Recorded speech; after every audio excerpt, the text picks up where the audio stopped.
Welcome to the 28 Minutes of Sanity podcast. I am JJ. This is Paul. We've got a treat for you today, but before I get to that, just want to tell you that if you want to follow us on Twitter, you can go to @28min of Sanity. I already screwed that up. Let me give you that one again. On Twitter, we are @28min of Sanity. That's the numbers 28min of Sanity. If you want to shoot us an email, we'd love to hear from you. 28, the numbers, 28 minutes of sanity @gmail.com. Like I said, we've got a treat for you today. I am speaking with my friend Ben Blowers. Paul and I are both going to be chatting with Ben here, and we want to make the best use of his time and our free Zoom time. So we are going to dive right in. Hey, Ben, how are you? I'm doing well. How are you doing? I'm doing good. I feel bad. I'm the only one here not wearing Husker gear, so I feel like a little bit of a traitor, but I promise I still bleed Husker red, and I appreciate you guys wearing the Husker gear. So, Ben, tell us just a little bit about yourself. We're just going to dive in. We are not experienced interviewers, so if we screw something up, you can just correct us. You seem pretty professional. We'll see. Yeah. So I'm gonna ask Ben. I'm trying to remember how we met. Like, there's 3 different networks we had that overlapped, but if you can remember how we first connected, I'd love to hear a story about that. Yeah. So I think the first time we met would have been 2007 at City on a Hill when you were here in Lincoln and leading was it Family First at the time? I was trying to remember earlier. Yes. Yeah, it was Family First then. Mm-hmm. Yeah. So you were working with Family First doing the City on a Hill Youth Leadership Conference. And and you were the first one to introduce me to worldview, apologetics. You had Brett Kunkel come in. Okay. He was with Stand to Reason. So that's the first time I think we met. Okay. So I left an okay impression on you. You don't have any weird negative memories or anything you want to share? Not too negative, although it was a good and a bad, no, I wouldn't say bad thing. I think, I don't know that I thought less of you, but I love camping, and I learned at that conference that you hate camping. Okay. And so that's why we had the conference at a nice hotel, which was awesome for me because growing up in a family of 11, we didn't spend a lot of time in hotels. Oh, okay. Okay. The reason we did the camping. So now you are right that I was no fan of camping, but how did I don't remember talking about, what did I say? Basically that a lot of the youth groups or youth conferences would go, out to retreat centers or it'd be a little more primitive. And you're like, no, I'm going to have the breakfast buffet and be able to shower and have my own room. And And I only said that because we had other people paying for it. If it was on my dime, we would have been at a park under a picnic table or something. So there you go. Yeah. I've come around a little bit. A year ago last summer, I spent the night in a tent. And so, wow. I've grown as a person. I haven't stayed stuck where I was in 2007. So hope you're proud of me. Yeah. Tell us a little bit about your story, Ben. What's your, I think you know what we're doing here. This is a podcast that goes along with a worldview class that we're doing here at Heartland Church, but we also want it to be something that anybody could listen to. And the class that we're leading with is over worldview and Christian apologetics and things of that nature. And so that's why I asked you to come on. But for those who are watching or listening, can you just give us a little bit of your story, your history, your family? Anything that might help us get to know you a bit? Yeah. So my wife and I, we've been married for 5 years. We're currently in Lincoln, Nebraska, and expecting our first here coming up in April. That is awesome. Congratulations. Yeah. Thank you. You said April. We're excited. Yes. Do in April. Okay. Everything going okay there? It is. God's blessed us so far with a healthy pregnancy. So okay. Good to hear. Okay. So we work with Ratio Christi, which is a national organization that seeks to equip students both on the college campus and at the high school level through apologetics and worldview training, specifically focusing in on a lot of the big questions. Does God exist? Is the Bible reliable? Stuff that I think a lot of your audience is going to be familiar with. Mm-hmm. So we've been doing that for the last or I've been doing that for the last 3 years. And just this summer, early fall, made the transition to starting up the high school ministry with Ratio Christi here in Lincoln. But like I said, my background in apologetics really started honestly with that conference that you helped lead. That was the first time I had ever heard about biblical worldview or apologetics. And God really used that in my life. I was going through a time of personal wrestling with my faith. I trusted Christ at a young age. I don't remember exactly when, 6, 7, 8, somewhere in there. But in my teen years, especially, really struggled with questions of not so much does God exist or do I believe Christianity is true, but more Christianity is true, God exists, so what? Why does it matter? Now what? Yeah. And God used the City on a Hill conference to open my eyes to this discipline, this entire world of apologetics and worldview training. And so I went on to go to Summit Ministries down in Colorado, and that's where my wife and I met. We were both down there. I went a couple of years. Where's your wife's home? Where's she from? Yeah, so she's from Virginia. Okay. So yeah, I'm from Nebraska. She's from Virginia. We met in Colorado. So okay. All right. Yeah. And so then after graduating from college, I graduated here from the University of Nebraska Lincoln, went on to do some graduate work at Biola in Christian apologetics. Okay. And what was your UNL degree in? My UNL degree was political science with an emphasis in public policy. Okay.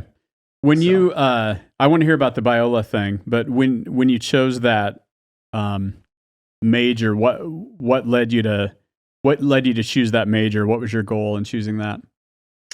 At UNL? Correct. Yeah.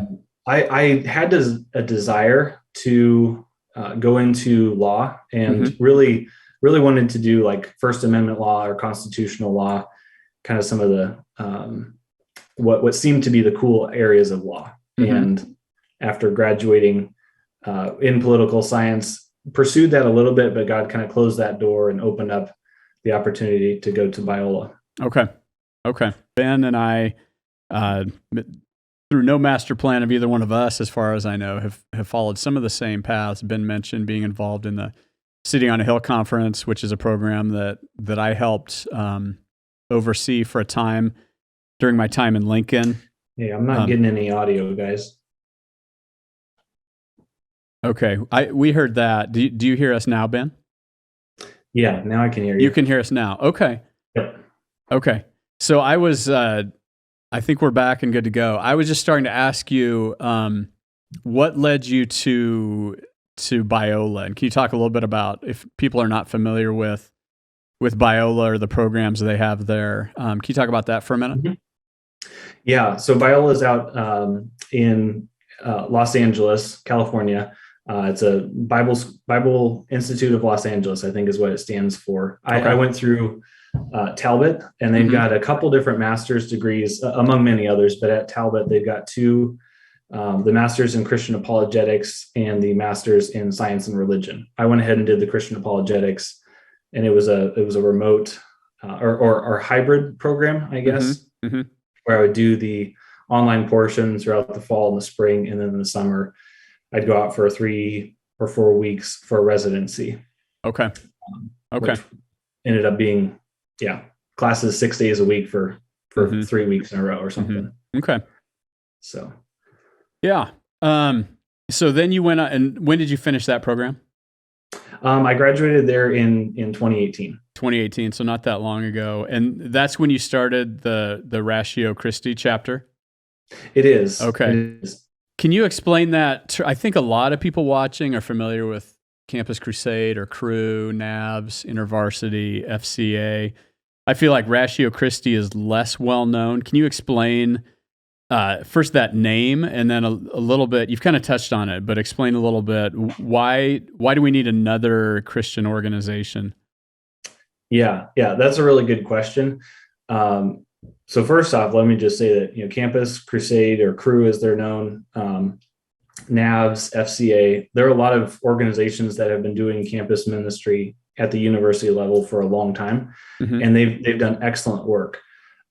Where Ratio Christi is different from those other organizations is we specifically focus in on the apologetics component. So helping students know how to respond to the difficult questions that they're facing, maybe personally, or that they're receiving from the students around them or their professors about the claims of Christianity, and then know how to respond to those things in such a way that they can now go out and boldly share the truth claims of Christianity with others in a winsome way.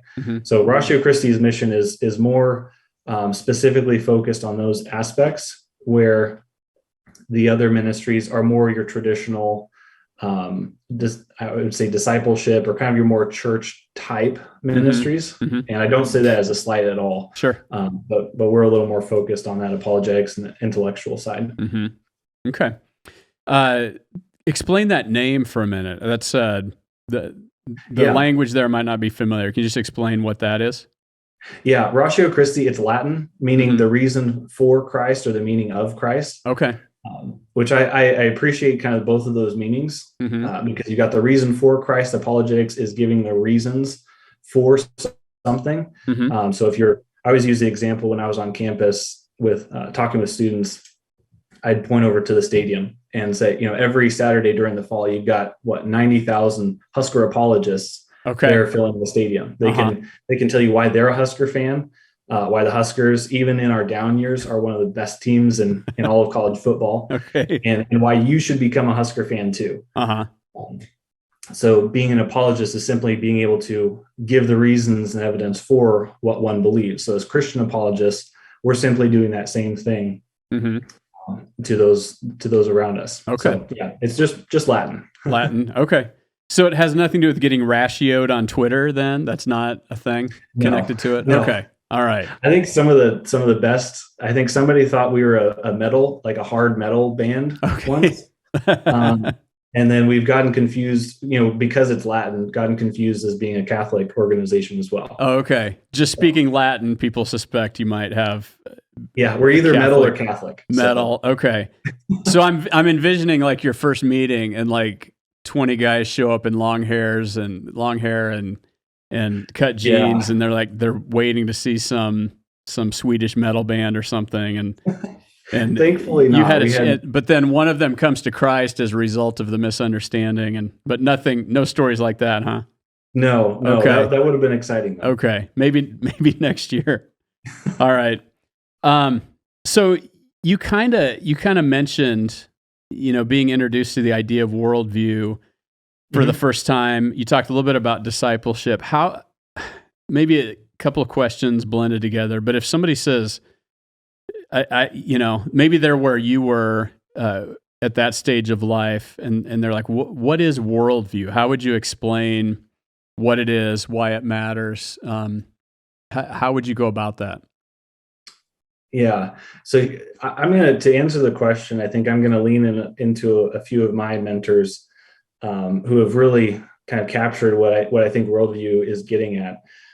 Jeff Myers says that essentially a worldview is a pattern of beliefs, ideas, convictions, or habits that help us make sense of God, the world, and our relationship to God and the world, which I really like. It gets all the components of reality, of existence. Worldview helps us. It is what helps us understand God or the supernatural, the spiritual. It helps us understand the world, or the created order, the physical world, and our relationship to both of those things. So recognizing that we as humans are relational beings, and so it kind of has the spiritual or the supernatural, the material, the physical, and the relational component. And worldview is what helps one craft or interact well. Hopefully, that's the hope, with each of those things. So the way that I approach this with our students is worldview, and anyone can have a worldview, or I should say everyone does have a worldview. Some, though, aren't well examined. But every worldview whether examined or not, is generally going to answer the five, what I kind of feel are the five core questions of our existence. Where do we come from? The question of origin. What is my purpose, or why am I here? Which is a question of meaning. What is right and wrong, or where do right and wrong come from? Kind of combined, the category of morality. A really important one, especially with our culture today, and especially young students that we're engaging with, is the question of identity. Who am I? Whether it's who are we as human beings, what is humanity, or who am I as an individual, as a man or woman, as a person. And then finally, a really important question, one that we interact with quite a lot with students, is the question of destiny, or what happens after we die, or what happens after this. So every worldview is going to interact in some way with those five questions generally. And oftentimes, for many people, I think those ideas have been absorbed rather than well reflected on. They're things that we absorb from the culture. So when you say, can you get specific? Like when you say we absorb ideas from the culture, how does that, for good or for bad, how does that happen? Yeah, I mean, that comes through the friends we keep, the background that we have, the entertainment or the art that we appreciate or engage in. So an example might be, goodness, I'm a huge fan of Marvel. I'm basically an uncritical fan of Marvel. I like most of the movies. My kids will like you. Yeah. And I like most of the movies. There's only a couple that I'm like, that wasn't as good. But the worldviews that come through there, or the ideas relating to what is right and wrong, is significant. I'm not going to give any spoilers, although if I'm spoiling anything now, you probably should have already seen the movie. But with the whole Avengers versus Thanos, you've really got a discussion that the storyline is wrestling through of what is right for the world. Why are we here? Are we here just to propagate and flourish, or are we here to actually affect change in the world? So dealing with I think both of those categories of meaning and morality. What is right and wrong? How do we do that? Of course, Thanos has a very different and very evil definition of what is right, or what should happen, or his purpose. So it can come. So the ways that we pick up the worldview can come through arts and entertainment. I think is one of the easiest vehicles to pick things up.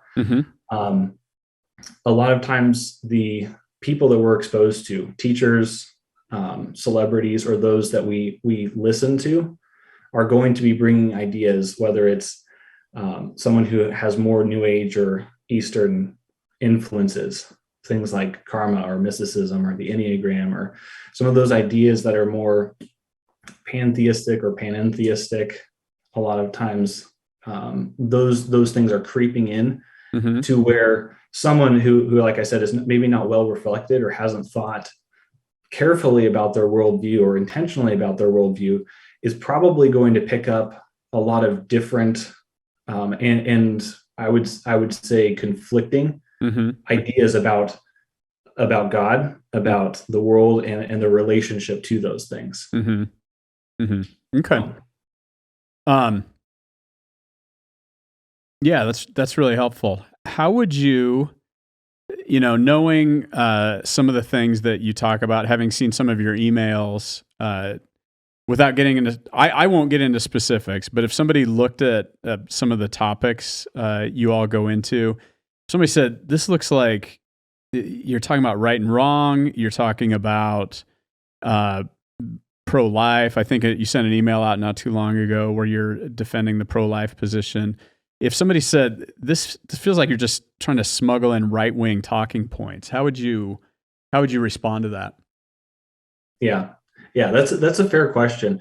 What I would say is that the ideas that we're wrestling with don't stem from political lines or ideological lines. What we really work to equip the students to know how to do is or the way that we like to characterize it is we're not teaching them what to think, we're teaching them how to think. That's our goal. Sure.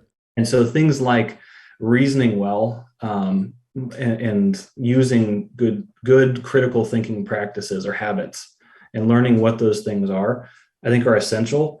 And it's my conviction that as you start to employ those tools and look at the evidence, so approaching the evidence, the data that we have, whether we're looking at the evidence for the dignity and humanity of the unborn, or the evidence for the fact that the tomb was empty, and then trying to determine, okay, since those are the best explanations of the data, how then do we reason to how that impacts our lives? So something like the fact that the tomb was empty, a historically uncontested fact. For the most part, most historians would agree that the tomb was indeed empty. They just differ on the reason why. Sure. Well, you have to, as you begin evaluating the different explanations, for example, whether it's hallucination or whether it's, they misplaced the body, the disciples misplaced the body, or whether Jesus didn't actually die, right?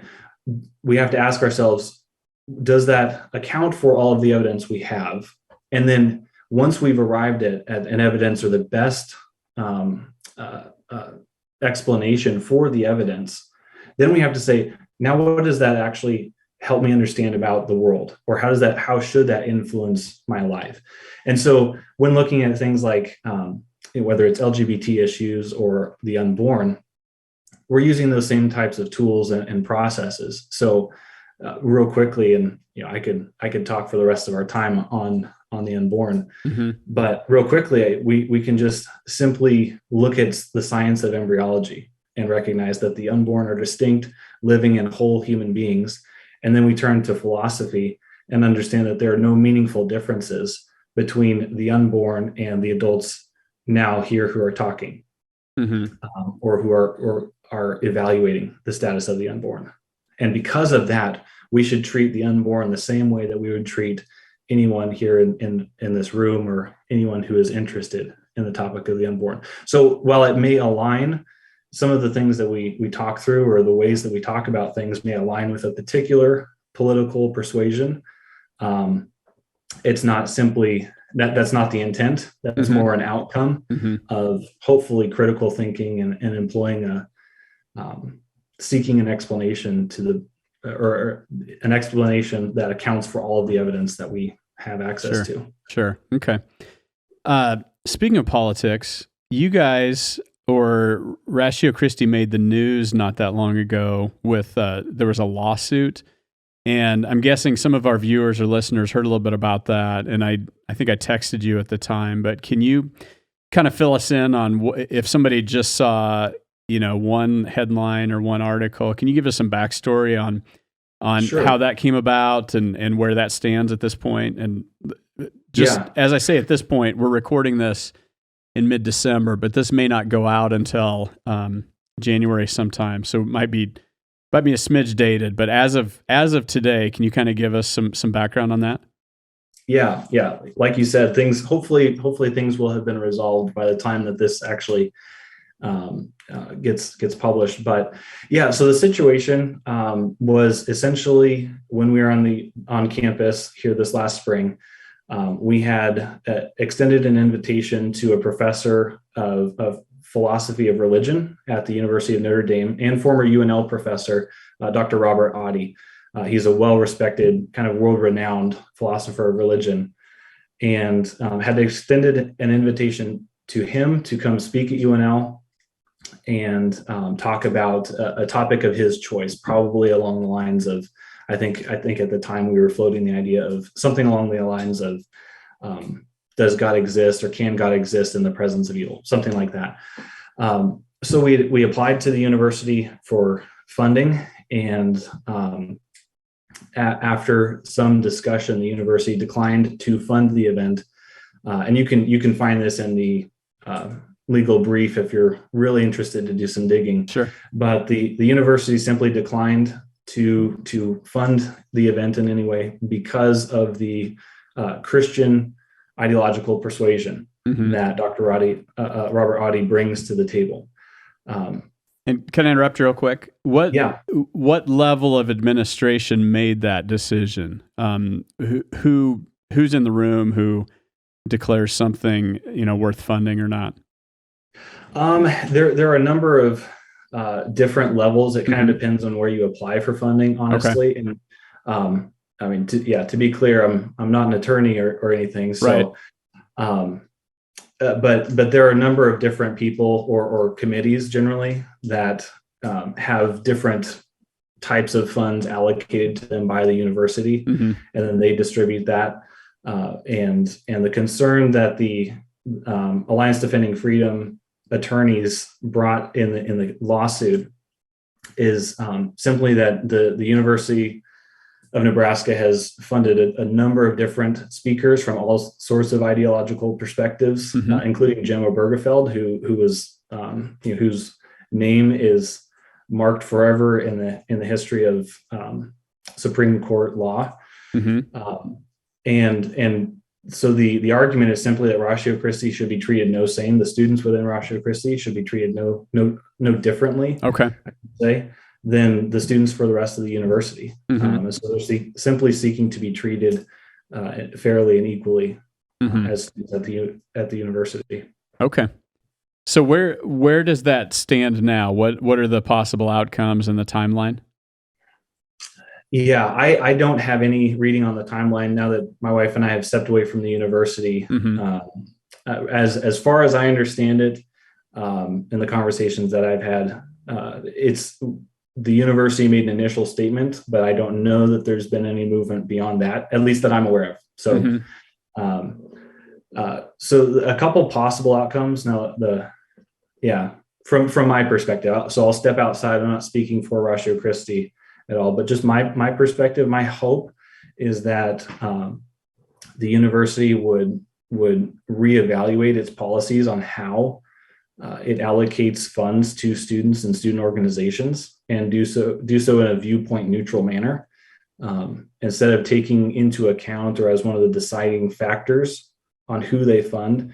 Instead of taking the ideology or the type of speech that's going to be spoken, the university needs to be willing to treat all viewpoints fairly and treat students equally in that regard. So I hope that this would cause the university, through whatever means, to reevaluate their policies and actually seek to promote free speech and protect students' rights on campus.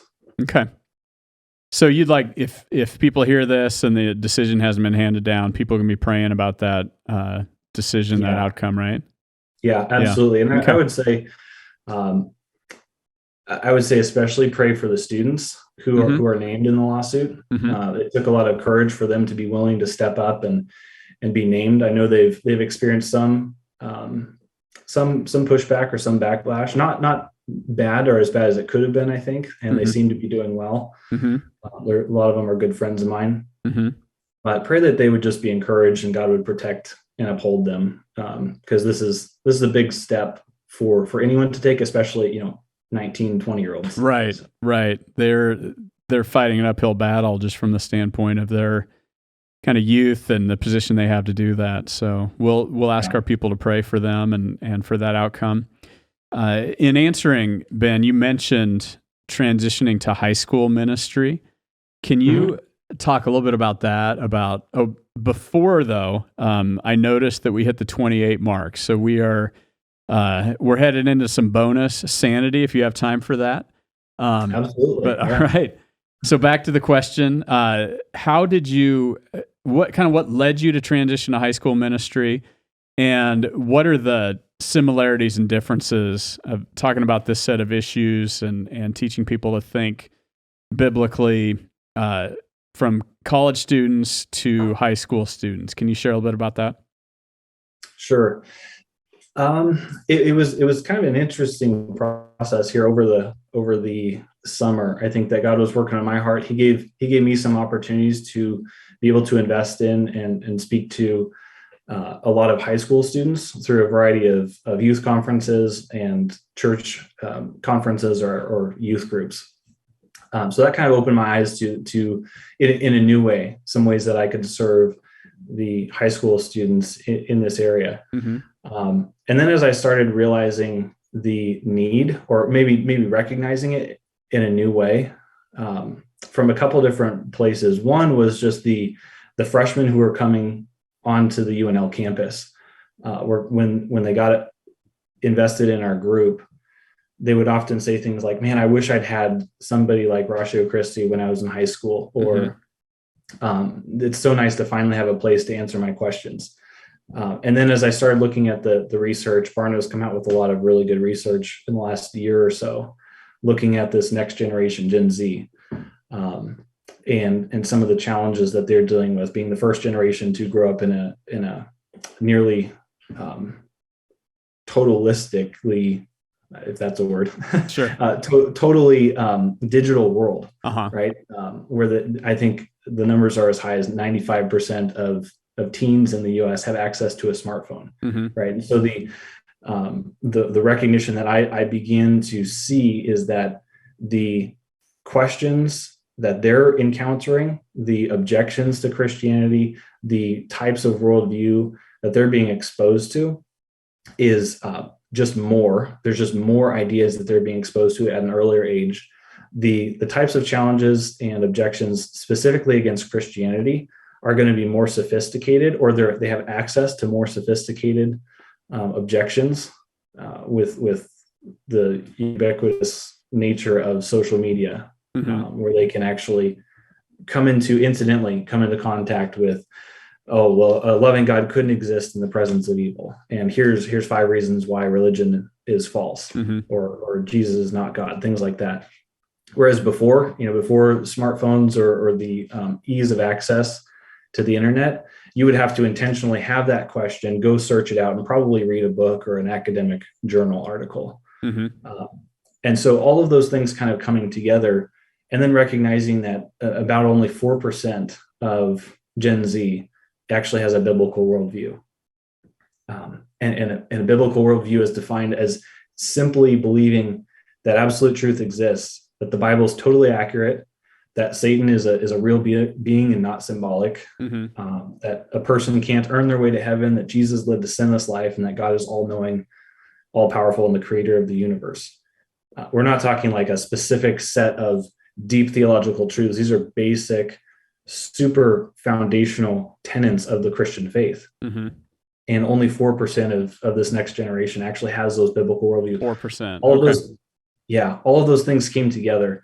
And in talking with a number of other youth leaders in the area, we felt God calling us to begin serving these students at a younger age, so that instead of getting to college really wrestling and struggling, hopefully we can start to head off some of those questions or the challenges, and begin to equip them to know how to respond well and stay grounded in their faith from an earlier age. Okay. Well, that sounds like a really neat goal and vision. How, and maybe you're still early in the game here, but what does that look like? If there's a brochure of high school ministry for what you're doing, is it you sitting in a school lunchroom with kids gathered around you? Are you sitting in a coffee shop? Are you texting kids, the moral argument for God? What is kind of the physical context for how to make that happen? Yeah, so the plan is here in January. So depending on when you're listening to this, we may have already started. But in January 2022, we're going to be starting a weekly worldview and apologetics club. We're not sure. We don't know if we'll call it a club or a meeting. Right. We haven't figured that out yet. But essentially having students in a centralized location where we can begin to train and equip them on basic biblical worldview, why it's important to have a worldview, then what that is, and then move into the challenges and questions that they're wrestling with, whether it's reliability of scripture or so on. So our bread and butter is going to be the weekly meetings. And then a lot of, I can't say getting coffee with students because a lot of high schoolers don't drink coffee yet. So probably more smoothies. Yeah. Okay. Ice cream. All right. Yeah. Not a bad trade. I mean, I love coffee, but smoothies and ice cream are pretty great. Okay. So, all right. That sounds great. Um, do you anticipate difficulty getting into high schools? Do you anticipate pushback? How do you expect that piece of it to play out? I'm not sure how much pushback to expect. Mm-hmm. In talking with some of the other youth leaders that are in the schools here in the Lincoln area, um, they've already got a number of them already have different clubs or activities that they sponsor within the schools, and have been able to do that with some ease. Mm-hmm. However, for our purposes, at least for the time being, the way my wife and I are planning on going about this is working alongside those other youth ministries and Okay. maybe coming in as a guest lecturer or something. So we don't have to do the hard work of getting in the door. We can kind of come in under a banner and serve students that way, where we spend more of our time actually equipping the students through apologetics and worldview training rather than trying to get through the red tape or the bureaucracy. Okay. So a lot of that's in place already, and you can take advantage of what some of these other organizations have already done. That's really cool. That sounds like a neat model of working together. Paul, you said we are a little tight time-wise, right? What do you see that we have? Oh, probably only about 2 minutes. Two minutes. Okay. So Ben, we've had you on the hot seat this whole time. And I'm just going to throw it back, I guess, to either one of you. Paul, did something get mentioned that you'd like to, you've got kids in high school, I've got kids in high school. Anything you want to throw at Ben, or Ben, anything you want to throw back at us, question-wise, or comments or anything? Maybe I'll let Paul take a shot if he's got something. Right. I've got one question, but I don't. I just think it's hard. It's hard nowadays, worse than when I was younger. So they got to work extra hard at it and be more vigilant. Yeah, I would agree. I would also say that I think there's reason to be hopeful. Mm-hmm. A lot of times you see statistics thrown around, 75% or greater of students when they hit the college campus lose their faith or walk away from their faith. In this working through the research that I've done, the data that I've done, that data can sometimes be skewed or misrepresented. Mm-hmm. It's not so much that they're walking away from their belief in God altogether. It's simply that they're maybe not attending church faithfully or are wrestling, those Mm-hmm. types of things. So I would encourage don't get too discouraged when you see those numbers. Look into the data. If that data is concerning to you, look into it a little bit further. There's reason for hope there, but also just anecdotally with the students that we're working with, there's a hunger that I haven't observed, at least in the peers that I was growing up with in high school. This next generation of youth has a hunger for knowing what is true, how they can have confidence, who they are, all of those big questions that worldview and biblical worldview directly addresses. There's a hunger to know those things. And so as someone who's just starting out in the high school ministry, having served as a Sunday school teacher and a youth leader at the college level, I think there's reason for hope Mm-hmm. with this next generation, Mm-hmm. Even though recognizing the culture is largely unfriendly to the Christian message. Now, there's no reason to shy away from this responsibility that we have. Well, I'm for one, I'm thankful that you're in there making a difference, Ben. So, do we have time for Ben to throw something out? Or is that okay? Yeah, you probably got about 10 seconds. You got 10 seconds, Ben. What do you want to do in 10 seconds? Boy, 10 seconds. Tell me what you're reading real quickly.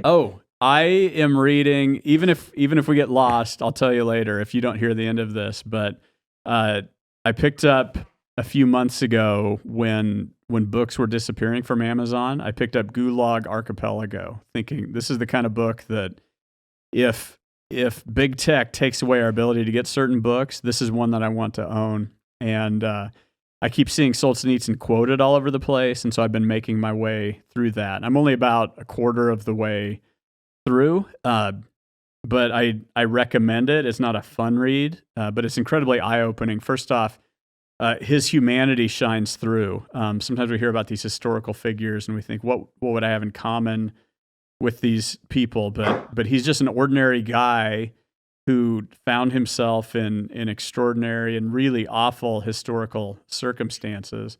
But then the second piece that I would mention about it is just incredibly eye-opening. You see so many commonalities between what went on there and some of the things that have begun to happen around here and some of the ways people are treated as commodities rather than people with dignity. A lot of the manipulation and power games that we have begun to see in our culture were fully worked out in that culture. And so that's what I've been reading lately. I've also been reading Jordan Peterson's second book, not a Christian, but a guy who's very friendly to the Christian worldview and has a lot of common grace wisdom to offer. I've been working my way through that as well. Do we still have time, Paul?